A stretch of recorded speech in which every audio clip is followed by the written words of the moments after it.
एक गांव में लालू राम नाम का एक व्यक्ति रहता था, जो गांव में छोले भटूरे का ठेला लगाया करता था। लालू राम बहुत दयालु व्यक्ति था और उसके छोले भटूरे काफी लोकप्रिय भी थे। लालू राम गरीबों को मुफ्त में ही छोले भटूरे खिलाता था। लालू राम की पत्नी गोमती हर बार की तरह आज भी शाम को लालू राम से झगड़ा कर रही थी। अजी, मैं आपको समझा समझा कर तंग आ चुकी हूँ, लेकिन आप हो कि मेरी बात समझ ही नहीं सकते हो। आधे से ज्यादा छोले भटूरे तो आप मुफ्त में ही बांट देते हो। अगर ऐसा ही हाल रहा तो वो दिन दूर नहीं जब हम कटोरा लेकर घर घर भीख मांगना पड़ेगा। मैंने तुमसे कितनी बार किया है, गोमती रोज रोज मुझसे झगड़ा मत किया करो। तभी लालू राम के घर उसका दोस्त सोहन अपनी पत्नी सुमन के साथ आ गया। अरे लालू राम भाई, कैसे हो? सुना है मोहनलाल तुमसे कल बड़ी अकड़ में बात कर रहा था। बोल रहा था कि तुमने उसके 1 महीने से पैसे नहीं दिए। अगर कुछ दिनों में तुमने उसके पैसे नहीं चुकाए तो वो तुम्हारा ठेला जब्त कर लेगा और मारेगा अलग से। भाई साहब, आप तो इनके दोस्त हैं, आप ही क्यों नहीं समझाते इन्हें कुछ? मैं तो समझा समझा कर तंग आ चुकी हूँ। अरे भाभी, मैं इस बेवकूफ को इतनी बार समझा चुका हूँ, लेकिन इसके सर से लोगों की मदद करने का भूत चढ़ा हुआ है। कहीं किसी दिन ऐसा ना हो जाए कि इसे ही लोगों की मदद की जरूरत पड़ जाए। ये कहकर सोहन और उसकी पत्नी सुमन वहां से चले गए और गोमती गुस्से में सोने चली गई। अगले दिन लालू राम अपनी छोले भटूरे का ठेला लेकर बाजार में चला गया। लालू राम के बराबर में ही मुखिया का खास आदमी भी ठेला लगाता था। उसका नाम सुरेश था। सुरेश लालू राम को देखकर गुस्से से बोला, अरे क्या आज भी अपने छोले भटूरे मुफ्त में ही बांटेगा? सुरेश भैया, मैं सिर्फ गरीबों से ही पैसे नहीं लेता। अबे बेवकूफ, छोले भटूरे यहाँ पर कौन सा कार वाले खाने आते हैं? सब गरीब ही तो आते हैं। तेरी ये गरीबों को मुफ्त में बांटने वाली आदत मुझे एक दिन बर्बाद कर रही है। ये तो कोई बात नहीं हुई सुरेश भैया। किसी गरीब को खाना खिलाना तो पुण्य का काम होता है। लगता है तू ऐसे नहीं मानेगा। तेरी मुखिया से शिकायत करनी पड़ेगी। इतना कहकर सुरेश अपना ठेला लेकर मुखिया के पास चला गया। सुरेश को गुस्से में देखकर मुखिया बोला, क्या बात है सुरेश, इतना गुस्से में क्यों है तू? मुखिया जी, वो लालू राम मेरी बराबर में ठेला लगाकर लोगों को मुफ्त में खाना खिला देता है। आप ही बताओ, जब लोगों को मुफ्त में छोले भटूरे खाने को मिलेंगे तो भला कोई मुझसे क्यों खरीदेगा? मेरा बहुत ही नुकसान हो रहा है। तू चिंता मत कर, इसका उपाय है मेरे पास। लालू राम को गरीबों को खिलाने की बहुत आदत है। आज के बाद इसके पास इतने गरीब लोग आएंगे कि ये लालू राम उन्हें खिलाते खिलाते कंगाल हो जाएगा। मैं आपकी बात का मतलब नहीं समझा। अगर तू मेरी बात का मतलब समझता तो तू मेरी जगह होता। बस तू निश्चित होकर यहाँ से चला जा, चल। अगले दिन मुखिया ने अपने लोगों को इकट्ठा करके उनसे कहा, सुनो, तुम सबको यहाँ मैंने एक खास काम के लिए बुलाया है। आज से तुम सब लोग गरीब बन के लालू राम के ठेले पर जाओगे और उसके छोले भटूरे खाकर आओगे। देखता हूँ ये लालू राम कब तक मुफ्त में अपने छोले भटूरे खिलाता है। अगले दिन मुखिया के सारे आदमी गरीब बनकर लालू राम के ठेले पर पहुंच गए और उस दिन उन सब ने किसी भी ग्राहक को आने का मौका ही नहीं दिया। उस दिन के बाद वो सब रोज भेष बदल कर आते और लालू राम के मुफ्त में रोज छोले भटूरे खाते। कुछ ही दिनों में लालू राम कर्जे में आ गया और अब कर्जदार उसे परेशान और घेरने लगे। लालू राम परेशान होकर ठेला लगाकर खड़ा था कि तभी मुखिया के आदमी संजू और सुरेश भी वहां आ गए। अरे क्या बात है लालू राम, आज तू कैसे मुंह लटकाए खड़ा है? ऐसी कोई बात नहीं मुखिया जी, आज तेरे चेहरे पर वो चमक नहीं दिखाई दे रही।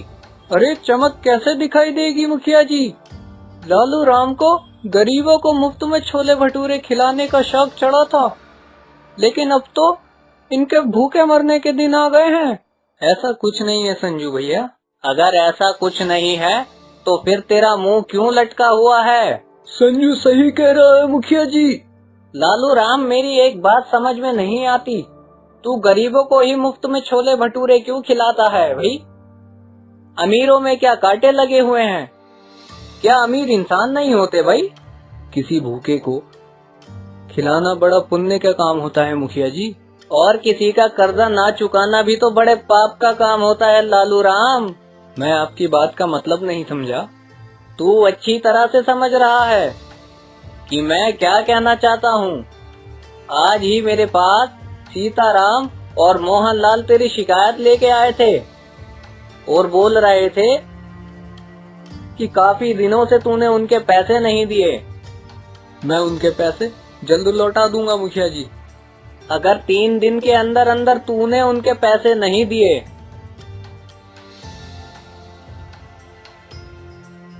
तो गांव में पंचायत बिठाकर उन दोनों से 25-25 चप्पलें हर जाने बतौर तेरे सर पे पड़वाऊंगा, ढोंगी कहीं का। इतना कहकर मुखिया वहां से चला गया और वहां खड़े सभी लोग लालू राम को देखकर हंसने लगे। अब तुझे पता चलेगा लालू राम, तूने मुखिया का और मेरा बहुत नुकसान कराया है। शायद तू जानता नहीं था कि जो मैं छोले भटूरे का ठेला लगाता था ना, इसमें मुखिया का ही पैसा मिला हुआ है। मुखिया अपने नुकसान का एक एक पैसा तुझसे वसूल लेगा। तेरे सर पर चप्पल न पड़वा दी ना तो कहना फिर। सुरेश सही कह रहा है लालू राम, तू तो बड़ी मुसीबत में फंस गया भाई। अब 3 दिन में तू बता पैसे कहाँ से लाके देगा। लालू राम ने उन दोनों की बात का कोई जवाब नहीं दिया। वह चुपचाप खड़ा रहा। रात में लालू राम जैसे ही अपने घर में घुसा, उसकी पत्नी ने उसे देखकर चिल्लाना शुरू कर दिया। आ गए सच्चाई के देवता। तुम्हारे पीछे गांव का मुखिया आया था। तुम्हें पता है कितना जलील करके गया है? मुझे और तुम्हें कितनी गालियां देकर गया है वो। पता है मुझे। गांव के मुखिया ने मुझे भी सारे बाजार में बेइज्जत करने में कोई कसर नहीं छोड़ी। मेरी तो ये सोच सोच कर हालत खराब हुई जा रही है कि 3 दिन के अंदर अंदर पैसों का इंतजाम कहाँ से करूँगा। अब यही दिन देखना बाकी रह गया था। ले देकर हमारे पास एक यही रहने के लिए घर था, पर अब तो मुझे ये भी बिकता नजर आ रहा है। जाओ इस मकान को भी बेचकर गरीबों और भूखमरों में खिला दो। इतना कहकर गोमती पैर पटककर कमरे में चली गई और लालू राम भी पूरी रात नहीं सोया। अगले दिन लालू राम फिर ठेला लेकर गांव की ओर चल दिया। लालू राम आज बहुत उदास था। वो अपना ठेला एक पेड़ के नीचे खड़ा करके रोने लगा। है भगवान, मैंने सुना था कि तू हमेशा दयालु लोगों की मदद करता है। मैंने तो गरीबों को मुफ्त में छोले भटूरे खिलाकर पुण्य का काम किया था, और उसके बदले मुझे क्या मिला? गांव का मुखिया सरेआम मेरी बेइज्जती करके चला गया। अगर 3 दिन के अंदर मैंने सीताराम और मोहनलाल के पैसे नहीं दिए तो बीच पंचायत मुखिया मेरे चप्पल पड़वाएगा। मेरी क्या इज्जत रह जाएगी। अब मैं किसी भी गरीब को मुफ्त में नहीं खिलाऊंगा। मुझे माफ कर देना भगवान, मेरे पास इसके अलावा कोई और चारा नहीं है। कुछ देर बाद लालू राम गांव में अपना ठेला लेकर आ गया, मगर आज उसने किसी को भी मुफ्त में नहीं। थोड़ी ही देर बाद एक बूढ़े पति पत्नी उसके पास आकर खड़े हो गए। बेटा, हमने सुना है कि गरीबों को मुफ्त में खिलाते हो। हम पति पत्नी 3 दिन से भूखे हैं। भूख से हमारी हालत खराब है। क्या तुम हम दोनों को छोले भटूरे खिला सकते हो? हमारे पास पैसे नहीं हैं। माफ करो बाबा, आज मैं किसी को मुफ्त में नहीं खिलाऊंगा। लालू राम की बात सुनकर वहाँ खड़े लोग लालू राम पर हंसने लगे। ठीक है बेटा, जैसी तुम्हारी मर्जी। मैं तो किसी भी प्रकार से भूखा रह लेता हूँ, लेकिन ये मेरी पत्नी कुछ दिनों से बीमार चल रही है। तुम इसे ही कुछ खिला दो।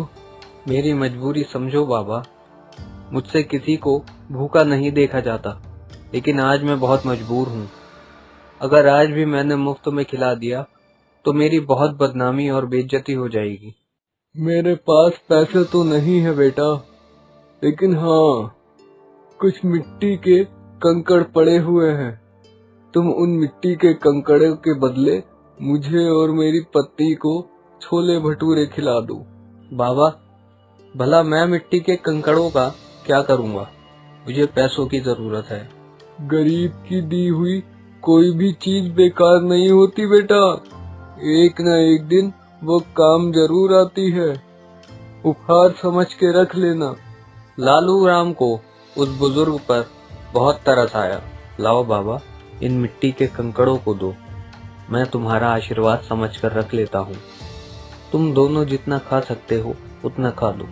उस बूढ़े ने एक पोटली लालू राम के हाथों में थमा दी। लालू राम ने देखा उसमें मिट्टी के कंकड़ रखे हुए थे। लालू राम दोनों पति पत्नी के लिए गर्मा गर्म छोले भटूरे बनाने लगा। तभी वहाँ ठेला लगाकर सुरेश लालू राम से बोला, अरे इन मिट्टी के कंकड़ से तू कैसे सीताराम और मोहनलाल का कर्जा चुकाएगा रे? बेवकूफ आदमी, इतनी बेइज्जती होने के बाद भी तेरे कुछ समझ में नहीं आया। सुरेश, मेरी जैसी मर्जी चाहेगी मैं उसे फ्री में खिलाऊंगा। तू कौन होता है मुझे रोकने वाला? जाकर बोल दे अपने मुखिया को, मुखिया का चमचा कहीं का।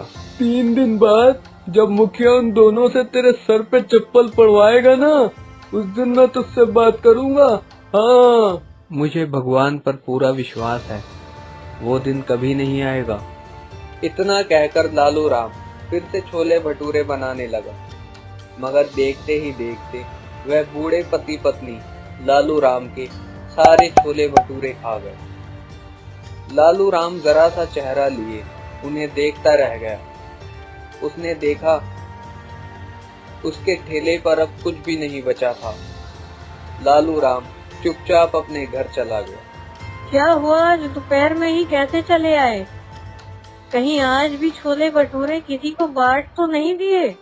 गोमती, इस वक्त मुझसे बात मत करो। अरे तो फिर किससे बात करूं? अपना सर दीवारों पर मारूं क्या? मेरी तो सोच सोच कर हालत खराब होती जा रही है कि 2 दिन बाद क्या होगा। वैसे तो तुम शाम से पहले घर नहीं आते, पर आज क्या हुआ? लालू राम ने अपनी पत्नी को सारी घटना बता दी। हे भगवान, इस आदमी का मैं क्या करूं?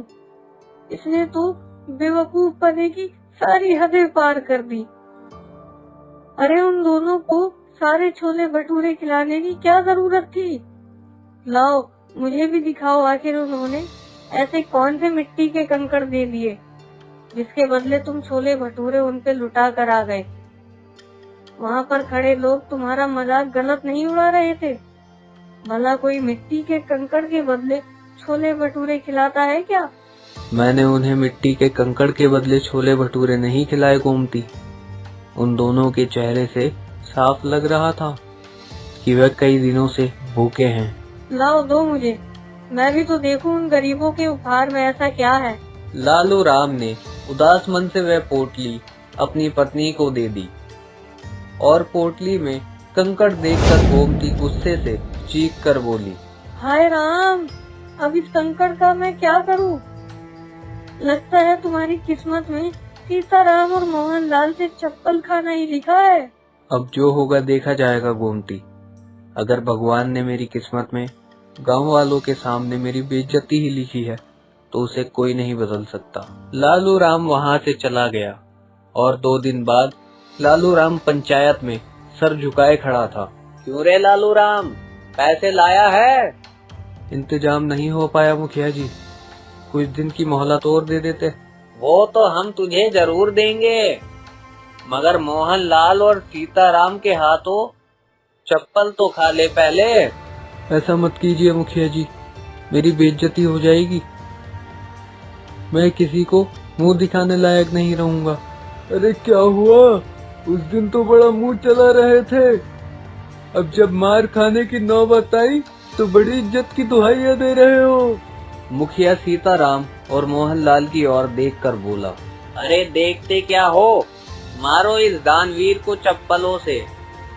बड़ा दानवीर बना फिरता है मक्कार कहीं का।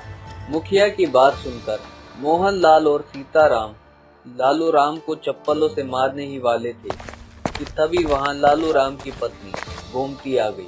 खबरदार जो मेरे पति को किसी ने हाथ भी लगाया। क्यों रे लालू राम की पत्नी, तुझे पता नहीं कि तेरे पति ने इन दोनों से कर्जा लिया था? तेरी इतनी हिम्मत कि तू मुखिया के आदेश को चुनौती दे।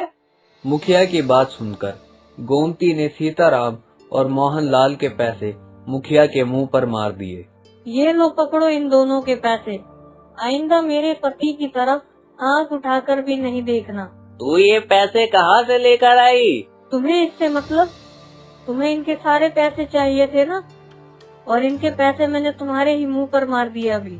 लालू राम गोमती के पास पैसे देखकर हैरान रह गया। लालू राम ने अपनी पत्नी से आहिस्ता से पूछा, गोमती तुम ये पैसे कहाँ से लेकर आई? घर चलो, मैं तुम्हें सब बताती हूँ। लालू राम गोमती के साथ घर आकर बोला, अब बताओ गोमती, ये पैसे तुम्हें कहाँ से लाई?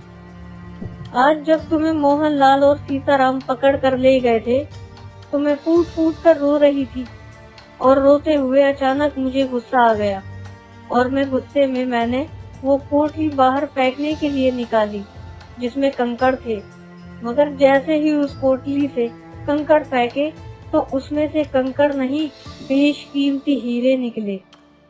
तुरंत एक हीरा गिरवी रखकर पैसे ले आई और मुखिया के मुंह पर मार दिए। गोमती की बात सुनकर लालू राम हैरान होकर बोला, लेकिन उसमें तो कंकड़ पत्थर थे। मैं भी हैरान रह गई। बहुत सोचने के बाद मुझे एहसास हुआ कि शायद वो दोनों बूढ़े पति पत्नी कोई मायावी लोग थे जो तुम्हारी मदद करने ही आए थे। गोमती ने इतना कहा ही था कि तभी दरवाजे पर दस्तक हुई। गोमती उन हीरो को देखने में खोई हुई थी। लालू राम ने जाकर दरवाजा खोल दिया। दरवाजे के बाहर वही बूढ़े पति पत्नी थे जो लालू राम की और देखकर मुस्कुरा रहे थे। आप दोनों कौन हो बाबा? हम दोनों देव हैं। 2 दिन पहले तुम जिस बरगद के पेड़ के नीचे खड़े होकर भगवान से बातें कर रहे थे, हम दोनों तुम्हारी बातें सुन रहे थे। हमें लगा कि तुम्हारी मदद करनी चाहिए। मैं आप दोनों का कैसे शुक्रिया अदा करूं? अगर तुम्हें हमारा शुक्रिया अदा करना है तो एक बात ध्यान रखना, इन हीरो को बेचने के बाद तुम बहुत ज्यादा अमीर हो जाओगे, लेकिन कभी भी गरीबों को खाना खिलाना मत भूलना। चाहे कितनी भी अड़चने आए, चाहे कितनी भी परेशानियां क्यों ना आए, याद रखना भगवान उस व्यक्ति को बहुत ज्यादा पसंद करता है जिसके दिल में दूसरों के लिए दर्द होता है। इतना कहकर वो दोनों पति पत्नी वहां से चले गए। उस दिन के बाद लालू राम देखते ही देखते बेहद अमीर हो गया, लेकिन वो आज भी गरीबों को मुफ्त में छोले